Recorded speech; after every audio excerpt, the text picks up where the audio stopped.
समय एक वचन हम पढ़ेंगे याकूब की किताब उसकी पहले अध्याय का और 22वां आयत।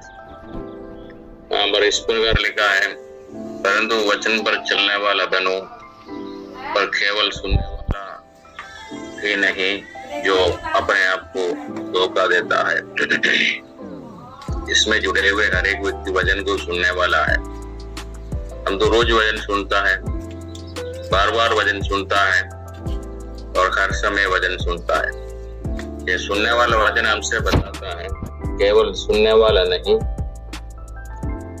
लेकिन उस पर चलने वाला बनना है। तो जैसे वचन में लिखा है, बुलाया हुआ बहुत है, उस प्रकार सुनने वाला भी बहुत है।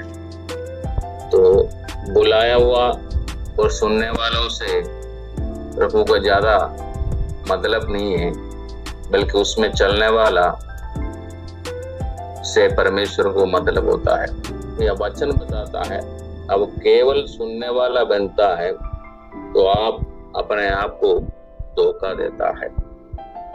तो एक सांसारिक रीति में भी जब हम देखता है एक बच्चा अपने माँ बाप का और बातों पर नहीं चलता है, वो बच्चा और बिगड़ा हुआ है। बच्चा तो सुनता है, हवा बार बार उनको सलाह दिया जाता है, लेकिन वो चलता नहीं है तो वो बिगड़ा हुआ है। अब सब जानता है वैसा भी है। हम अपने आप को प्रभु का वचन सुनने वाला, कलीसिया में जाने वाला कहता है, लेकिन उसके अनुसार अगर हम चला नहीं है तो ठीक है, वचन बताता है हम किसी और को नहीं अपने आप को धोखा देता है। उसके 21वां आयत में इस प्रकार लिखा है, इसलिए सारे मलिनता और बाहर पाप की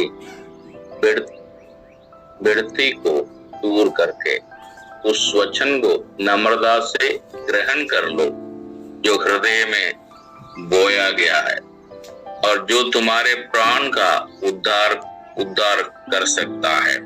कितना साफ रीति से आया है। ये वचन बताता है जो चीज वचन के अनुसार हमारे अंदर नहीं है, चाहे मलिनता हो, बाहर की भाव हो, उसको दूर करने के लिए वचन हमें हमेशा बताता है ऐसे चीजों से हमें दूर रहना है, छोड़ना है, अलग रहना है, लेकिन हम करता नहीं है।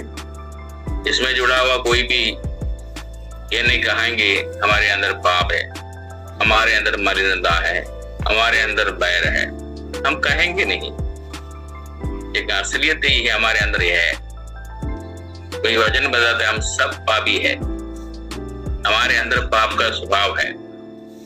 तो इसीलिए वचन हमें बताया जाता है हमें मन फिराने का जरूरत है, हमें उसी चीज को छोड़ने की जरूरत है, उससे दूर रखने की जरूरत है और उस वचन को नम्रता से ग्रहण कर लो।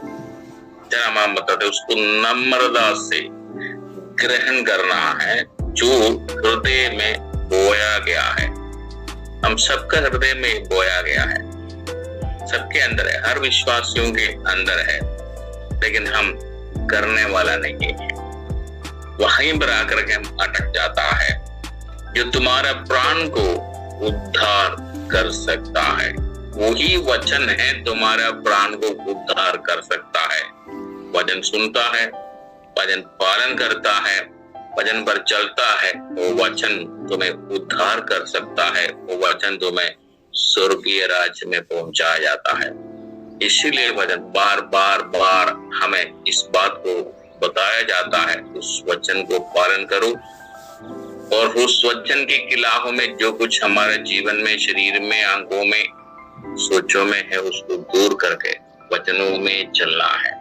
हम कई बार सुनने के कारण हम इसमें इतना ध्यान नहीं देता है, लेकिन समय आ चुका है, हम इसमें ध्यान देने के समय आ चुका है।